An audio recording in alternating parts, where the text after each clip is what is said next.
So we've said already that it represents an adventure perspective. So in terms of audience partition and perspective, it's got an adventure perspective, and it's got all the ingredients that the main Indiana Jones movies have. So they're looking for some kind of mystical object on an adventure.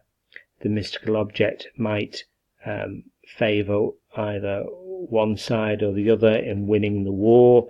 Again, very fictitious, not really true to life, but quite exciting in terms that it involves archaeology, fantasy, possibly changing the war in one side's favour or the other, and linking to the TV franchise and also the mystical city of Atlantis. So it's got this sort of build towards a finale where you know that they're going to end up in the mystical city of Atlantis, and there's something strange going on there as well, and you're not quite sure what it is, and so it keeps you sort of hooked really throughout.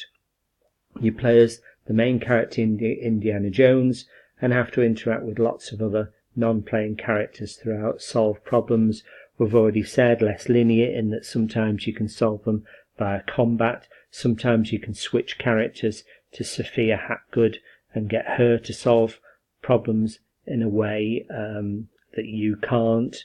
So there's that kind of non-linearity as well between switching between your character and her character, combat versus strategy at certain times, and as well jumping between areas, different areas on a map to solve locations in one area that allow you to then go to another part of the map, another location in the world, and then something else slightly different happens. So less linear than before.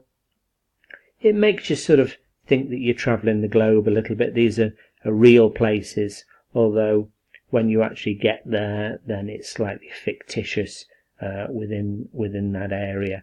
But the actual names of the locations, such as New York, Iceland, Egypt, and certain places, other places around the world, then are real places. Perspective, 2D, a 2D viewpoint. Some people say 2.5D because sometimes, again, when you walk, your character seems to get smaller, and so it seems as if you're actually going into the distance, but it's a 2D adventure game. In terms of audience ID next then, the audience probably slightly older than Monkey Island, so older teenagers, for the simple reason there's probably less jokey humour, more adult humour, more tongue-in-cheek, less linear, so that makes it slightly more difficult. And again, some of the puzzles are quite logical and mathematical. You have to use some stone discs and turn them in various different sequences and look for clues. So it's certainly harder than Monkey Island, and slightly less humorous. So you'd probably say it was aimed at a slightly more serious gamer and a slightly older age group. Stereotyping, well, unfortunately it is quite sort of stereotypical, with the male lead, the hero, being male Indiana Jones, but that was the way that the films were set up, so it's just following that lead. And the female character, Sophia Hapgood, tends to get into trouble or get stuck, and so the male character has to then help her, although at times, it has to be said, she takes the lead and she's able to solve different problems that he can't solve, but usually she's typified as the one that is more vulnerable and tends to get into trouble, and it tends to be Indiana Jones as the male hero that solves most of the problems.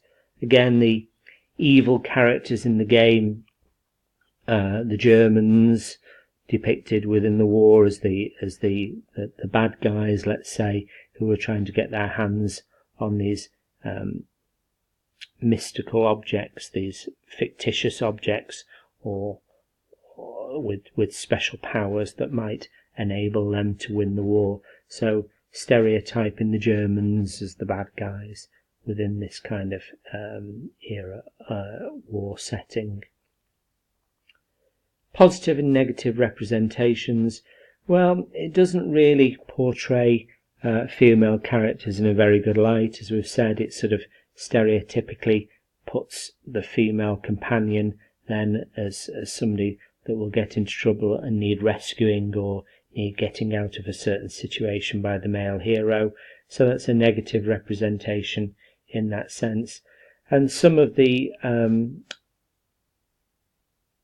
ideas that these were reasons why the British and the US forces won the war, that it was linked to some kind of mystical object and archaeology, is completely untrue. So this is completely fictitious, as were all of the Indiana Jones films, really, that the idea that archaeology had some part to play in which way that the war went isn't true to life at all. So that's a negative representation. There are other games where female role models are the main character within the game, such as Tomb Raider Lara Croft, let's say, where she is the main character and able to be sort of very she's the heroine really and able to solve all the problems, and a very strong character.